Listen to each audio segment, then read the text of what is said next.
Hello, everybody, and welcome to the 257th edition of the Frank and Stan chat. And for those of you watching on video, will notice that a certain Stan Johnson is not with us today. He's doing something else and he couldn't get out of it. So it's only me today, but I'm actually speaking. If you're watching again on video, notice that we've got a colleague, Dave Smith, who's joining us, and I know Dave very well. So I know Dave a lot better than Stan does. So I think probably our discussion, our chat's going to be around some of the things that we've done and how we got to know each other, and even some sort of things that, well, certainly Dave has taught me a lot about issues around communication. But anyway, Dave Smith, would you like to just briefly introduce yourself? Yes, Frank. Yeah, I'm Dave Smith. I spent my career basically at the Co-op in the press office, uh, doing various roles for the bank and for the group. But my specialism was really media relations.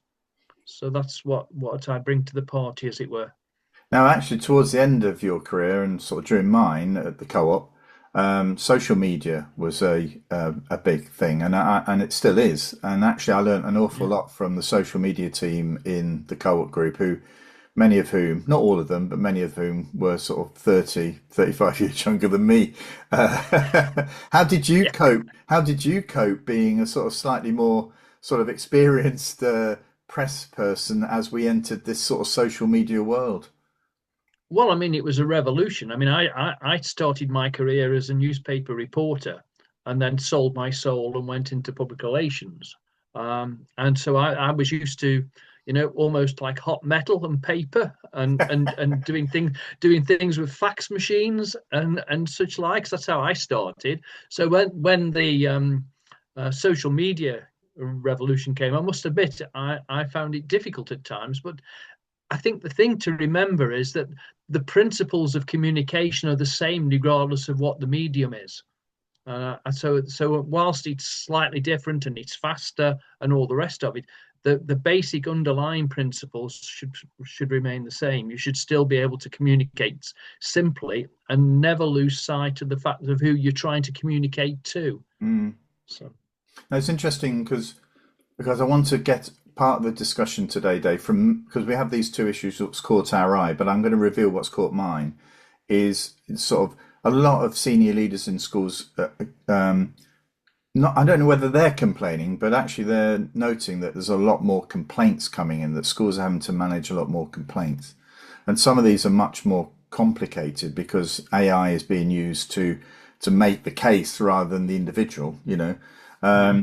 But actually, I'm interested, always interested in how businesses cope with sort of problems as they arise. You know, I mean, some of these things can just, you're aware that something's going to happen. Sometimes it happens and you just have to respond immediately. Yeah. Some of these are issues where perhaps members of the co-op would complain about something and it would get some traction. I mean, just take us through how you were involved in that sort of response and how best was it that the co-op found to actually manage all of those sort of issues. Well, I think the first thing to understand is you have to be prepared because you can't kind of war game what the next issue is going to be. You're just never going to be able to do that. But what you can be is well prepared. So you've got your people in place. You've trained your key spokespeople so that they are ready, and therefore because you can't suddenly get a phone call from the press or get a something happening on social media and suddenly say to somebody, well, go on, that what do you do with that if they've never seen it before and they've never done it? So you must get prepared, and then it's a matter of obviously looking at what you can do. I think when it comes to social media, the worst thing you can do is kind of stick your head in the ground and think it's not happening, It will go because away. these it'll Yeah, go away, that yeah. it's just not happening. But on the other hand, you don't want to go down rabbit holes and start responding to individuals, or else you just don't know where that's going to end. So you have to have a policy whereby you create statement or words which kind of accept that you understand that it's happening, and that you are going to do, if necessary, going to do something about it, and leave it as a kind of top level rather than, as I say, diving down and in trying to answer individual cases, because it just carry on and on and on and on. Mm. But I understand when it comes to AI that people can now get a far more complex statement than they would probably have done in the past. And in fact, in the past, no disrespect, but some parents would just give up because they wouldn't be able to handle the actual what they want to say. They knew there was an issue, but not necessarily know what to say. So it does become more complex. I mean, one of the things that you always, not just you, but the colleagues in the co-op taught me, and I got a bit of this in when I was working in the civil service, is to try and get ahead of it.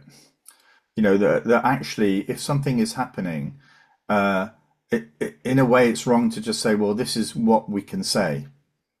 You know, when we can actually say a bit more. There are times, obviously, when you need to be guarded. There are legal issues and Yeah. things, but actually outside of that, sort of getting on the front foot and being seen to be wanting to resolve the issue is and laying out a little, perhaps a little bit more than perhaps you were inclined to at the beginning to say, to give a sense that to the complainant or to the group, actually, we do understand this situation. We're not Mm. blind to it. We're trying to resolve it. I mean, have you got any examples where that's happened in your career, Dave, where you've been able to try to get ahead of the game?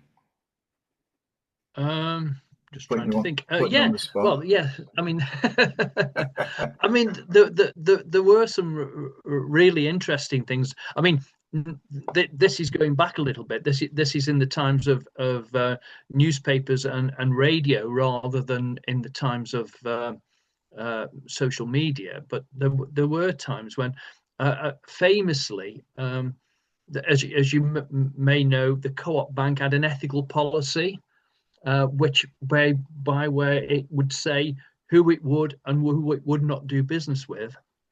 And we, we we had various of ways of looking at the businesses that we'd got, and we found out that strangely we picked up some.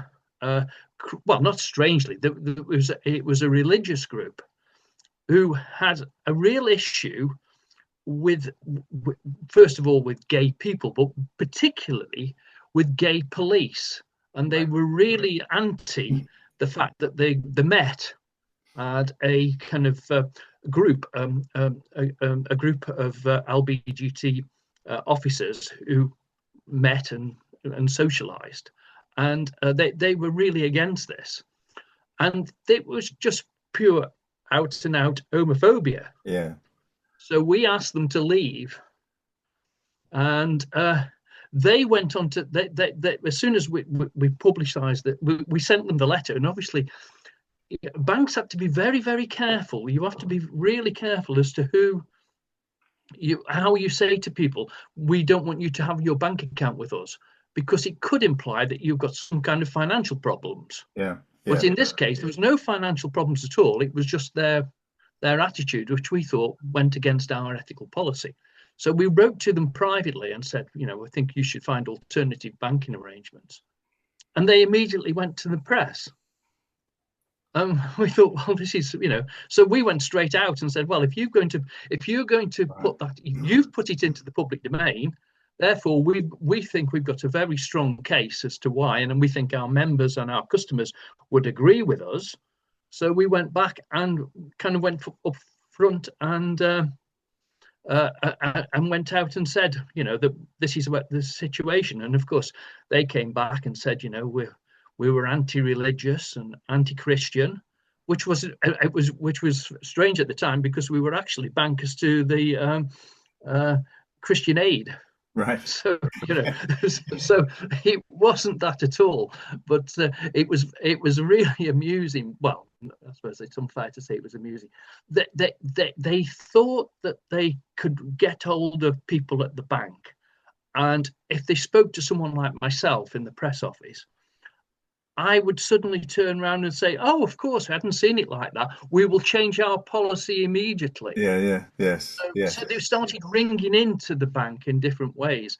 And this one guy rang, and we spent about half an hour going backwards and forwards on what our position was, and he was saying what his position was, and we just went. And at the end of it, I just said, "I'm sorry, we're getting nowhere here. We're going to have to close this down." And he said famously, "Well, you would say that. You're just a corrupt propagandist for a gay bank." So you were never ever going to resolve that issue, were you? No, no, But never. actually you used it in a positive way to make clear because it was publicizing to more generally when you went public, what your principles were in terms of this, not just in this issue, wasn't it? It's more, No, it was used as a positive message to get out there that, actually we are a welcoming place of, of different types and individuals and different types of companies and whatever that we will do business with. But there is a line at which yeah, this is unacceptable. I'm just thinking about schools when they get, because you and I would have dealt with a few of these where we worked together and you were, you weren't part of the Carp Academies Trust, but you were always literally in the office. It was often just yeah, about 10 yards away. yeah. But I would often lean on you to help us resolve a school issue. And I do remember one where a school near to one of our academies had a health issue in it. It was a contagious disease Well, or something. I think you remember. I won't name the school. I yeah, won't know because it can be. yeah. I But remember. I remember the. I remember sharing with you the press statement, the press statement, and also the letter that went to parents, and and it was a classic example of somebody trying to do the right thing but doing the entirely the wrong thing. And it did Yes, involve, I have to say, I'm probably doing this. It said something like, "Whatever you do, don't Google this." That's what the letter exactly. said. Yes. And so, of course, if you get that, then the first thing you do is wonder what that is. But I just want to talk about something that's a bit delicate because I don't want to offend any of the senior leaders in a way here. But I think we need to sort of go on this sort of ground. I mean, a straightforward question. Not every head teacher or CEO is a good communicator for the press. Is that a fair statement? That's a fair statement, and I would say that the majority I'm are not glad you are said not that. good. I mean, I think generally the education sector, and this is very generalized, and I know there are really good people, but I think generally the education sector is poor at communications. Right, that's They they they they, if you go to it's an individual school level to start with, and it's often delegated.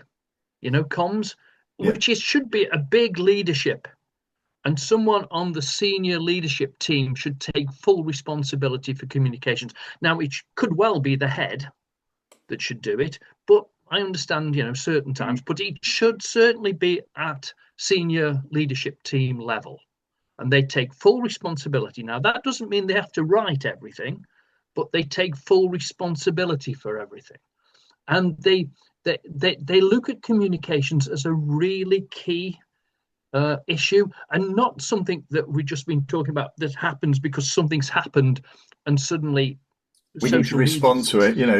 yeah. We need but a statement. Yeah, but the thing is, you should be on a regular basis communicating with staff, with parents, with the wider community, because people want to know what's going on.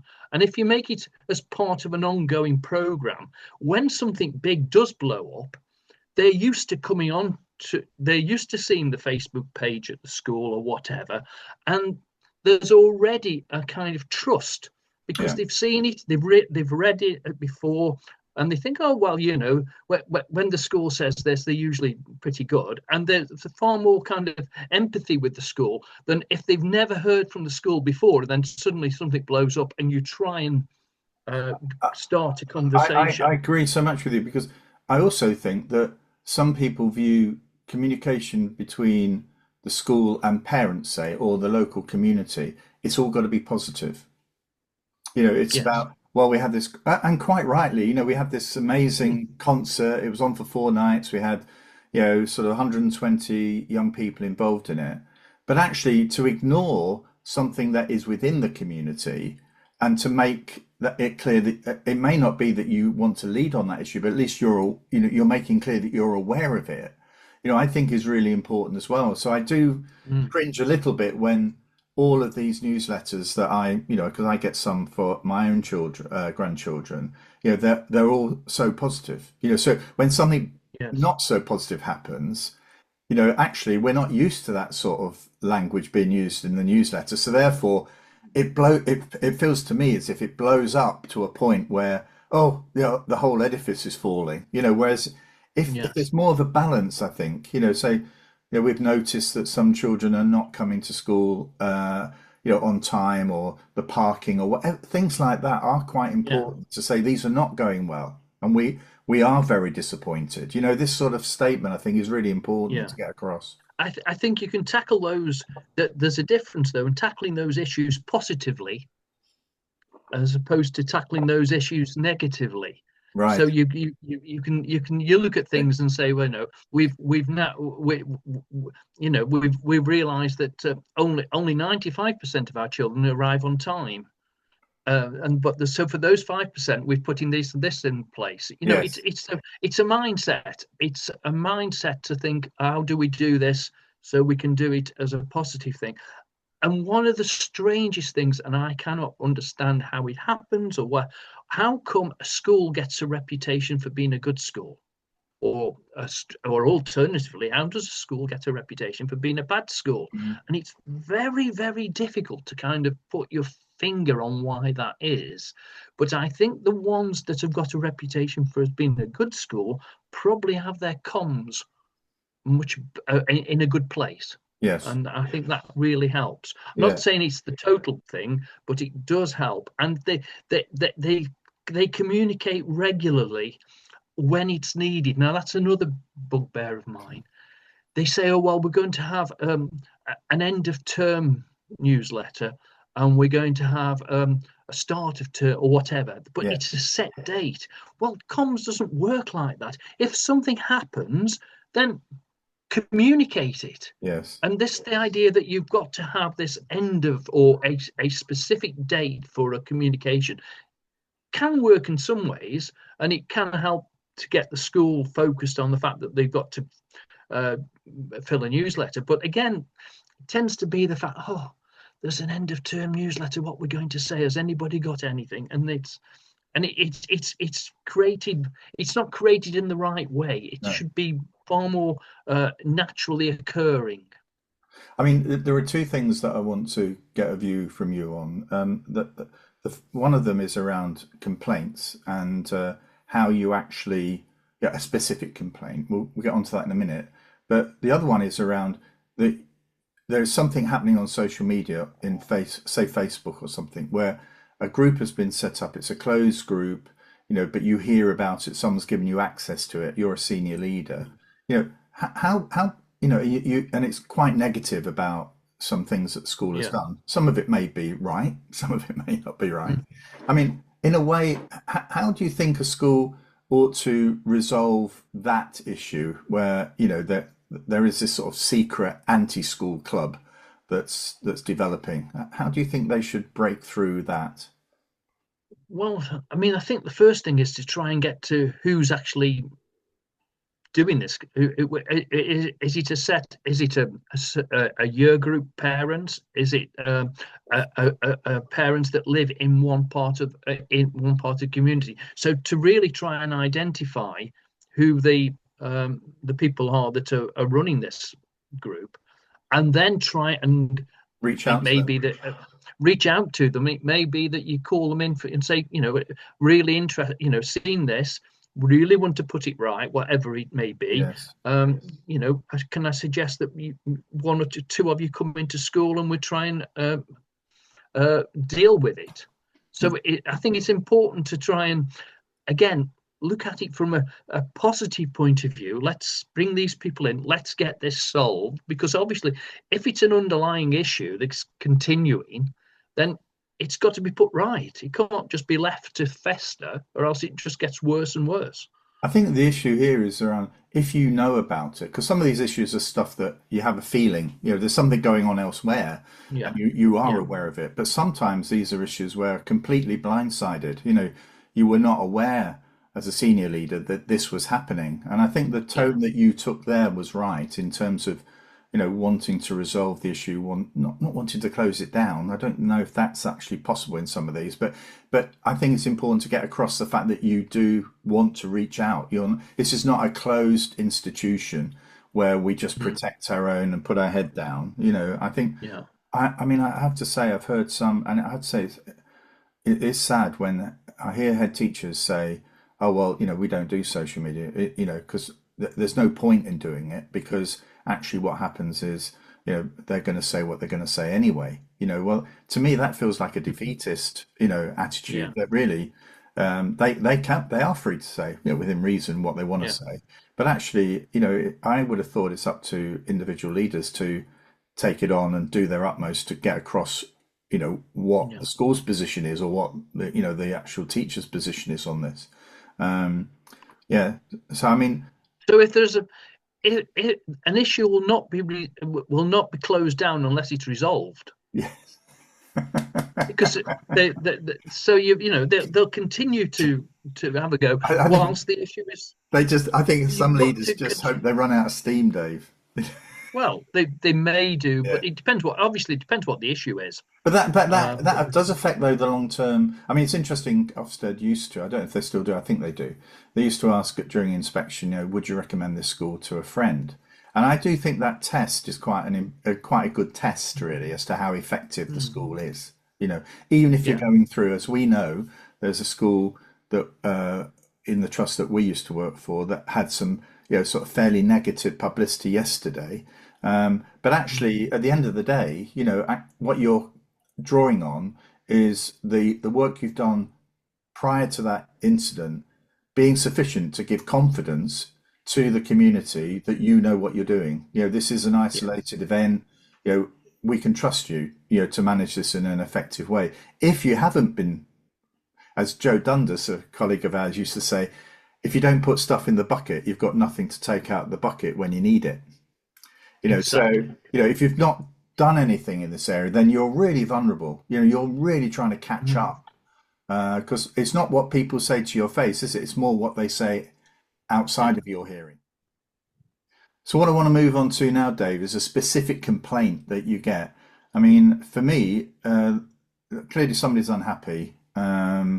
It does take time, even if you use AI to submit a complaint. So it's something that's not resolved. But I'm interested to see how, say, a business would look at complaints and whether that would make them reflect on whether actually there's something within this complaint, because it aligns with two or three others we've had, that actually yeah. means that we need to improve. I mean, before we get into the school set, how would a business view the complaint situation? Would that come to you, or would that be another area of the business? Well, back in the day, it would come to me if it came through the media. So if somebody complained to a newspaper, the newspaper would then get in Right. touch with me, and of course, and the issue is, like you say, if it's one off and something's gone wrong, then obviously you can look at the process and make sure that the process is correct. And in on this case, it's gone wrong. However, it might be that the process is wrong. Yes. The thing is, though, if it's just a one-off, if it's one person complaining, then the chances is there's something just gone wrong on that occasion. If it's a series of complaints about the same thing, then obviously you've got a process problem or you've got a service problem, and therefore it is important that it's tackled, because if it isn't, then it'll continue to undermine your business or your school. So I think that's the issue, is Mm. to try and identify something that's just happened, one of those things. Okay, let's get it right, but it is unlikely to happen again. or is it something that's underlying and that there is an issue and therefore we've got to get it resolved? In a school setting, there may be an emerging issue about a particular teacher and a particular Yeah. group of students or pupils. Would you, if trying to resolve that, would you lay out what you think should happen if it was to happen again? Or would you say, I would like you to come straight to me with this issue if it looks as though it's continuing? Or would you just sort of say, well, leave that open and just expect people to pursue the normal routes? How would you do that? Perhaps in the business, would you say sorry? And if this Well, happens, first of all, yeah. I mean, let's face it. In the business, if it has gone wrong, the first thing you do is apologise. I mean, that yeah, you hold your hand up and say it's gone wrong. Now, as I say, it may be that it's gone wrong on this one occasion, mm, and therefore, or it might be a bit an issue that you've got, and then you've got to put it right. But yes, certainly, if you think that it's something that's gone wrong and you shouldn't have gone wrong, then you should apologise. And I think and often an apology is a very strong. If somebody apologizes for doing it, you say, okay, it's very difficult for the person complained. Where did they go from there? We've yeah, yeah. apologized. I think What sometimes do though they you? say, well, what are you going to do about it?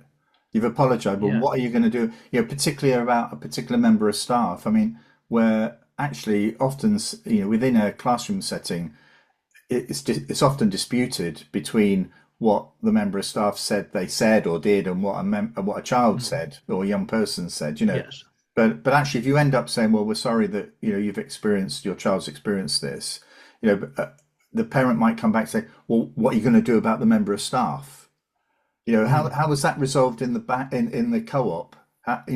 Where there might have been a problem with a store, for example, and you've apologized for it. Would they come back and say, well, what are you going to do about that store manager because he's always such a pain? Um, I That's a difficult one because from a business point of view, I mean the co-op, is massive and 2,500 stores, and obviously there were may have been some local complaints which the area manager would get hold of, but it Mm, very rarely kind of came all the way up to the head office, as it were. So that's not one I can relate to from a business point of view. yes. But yes, but the same thing. If there's more than one complaint, if it's happening on a irregular basis, then there's an issue and it's got to be solved. Yes. It can't be ignored. Now it's difficult when it comes to individuals because obviously you've got to be very careful about what you say publicly about an individual teacher, but it must be resolved. It can't be left Mm, to fester, mm, or else it doesn't. Again, it'll just carry on. So yes. if you feel that there is an issue there, it's got to be tackled. I mean, two things because we're nearly out of time. But the issue here is, I want to give you time just to talk about the spoons story, if you wouldn't mind. Just to give a sense of, how social media can be used so positively, and actually we're talking about how do you improve the standing of your school. I mean, actually, that spoon story, I think, did a lot more for for the standing of the school more broadly than just within its own community. But then actually just sort of, some little tips at the end as to, if you were back where you were advising a CEO or a head teacher, about how they would improve, say, their communication with their community and resolve things. We'll get onto that. Just a couple of tips. So just tell the spoon story, which I think was the most dramatic story that you and I have been involved in our time together. Right. Uh, well, it's a positive story, so I think we can name the Yeah, school. It was yeah, yeah. Leeds. It was Leeds Cooperative Academy, and you'd invited some of the teachers to come over to Manchester to tell them what was going on because there was an awful lot of great stuff going on in the community in Harewood Hare Hills, and Hare Hare Hills Hill in and Leeds. Yeah. yeah, Hare Hills, yeah, and they came over and told us the story, and we and you gathered some colleagues together, and we all went in and listened to what was going on. And at one point, they had a program of what was going on. And at one point, she said, "Oh, and then on Friday we're giving the spoons out." And in my mind, thought, "What on earth that's about?" And she carried on and talked about all kinds of other things that they were doing. And at the end, I went up to her and said, "Sorry, what's this you're doing with giving spoons out to children?" And she explained that if the one of the big issues they had was forced marriages, and in July and August, a lot of, Or particularly some. girls, but Yeah. it could be boys, were out of school and disappeared, and there had been examples of where girls had been taken abroad and were married, were forced Mm. marriage, and in fact, she told us in one case, one girl came back pregnant. I mean, it was, Yeah. it was a big issue of this. And what they did was they realized there was a system in place whereby if the children were to put, if they thought they were under threat, they could put a spoon in their underwear, and it would set off the alarms at the airport. And the airport staff understood that and would take them to one side on their own Mm. and give them the opportunity away from the family to explain what was going on and why they were frightened or whatever. So that was the idea. And it was a really, really good way of telling that story to the whole school. And every child, it was given a teaspoon, Mm. and they were able to tell that story. And I thought, wow, this is a great story. And we wrote it up, and we got absolutely loads and loads of coverage for it, didn't we? We did. I mean, in all around the world, story which Yeah, just began as it's actually having an eye for the story as well. Your experience meant that you inquired and actually it had real traction. But it said so much more about what the school was and the trust were trying to do to protect young people. It wasn't mm, it wasn't a cursory sort of a Thursday morning assembly about these issues. This was a school wanted to be very proactive. Somebody did say, well, why did you go live on it? Because actually, parents will now check to see if there's any spoons in someone's underwear. But at the end of the day, that's where that school was, and that's what they did. But the story was a really positive one. I it mean, was. in terms of some tips then for comms, I think for me, if I can have one, I think don't assume that your head teacher's the best communicator with the press.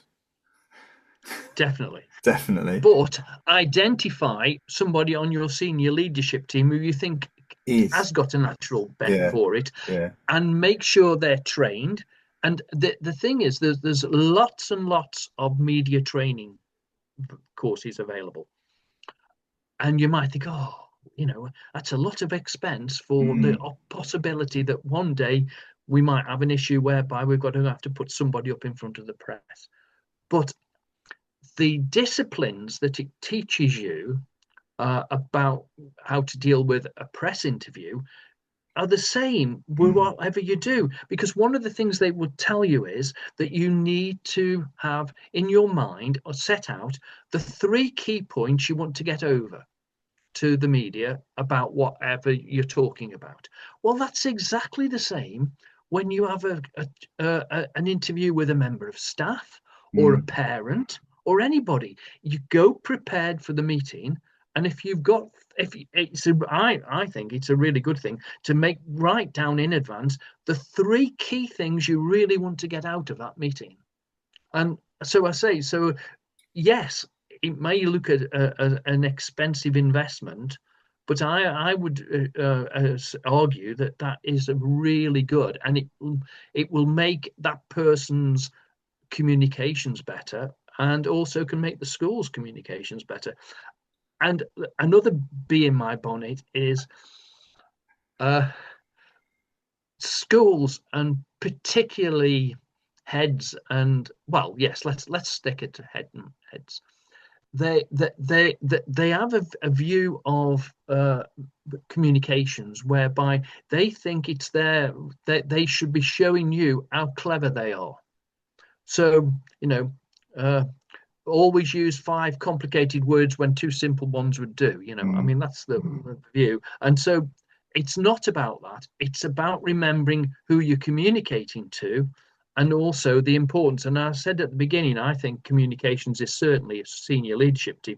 It's not, again, don't want to be disparaging, but it's not something that you should be given to the company, to the school secretary or Yeah. a teaching assistant and told, oh, you're going to do public relations or you're going to do the communications.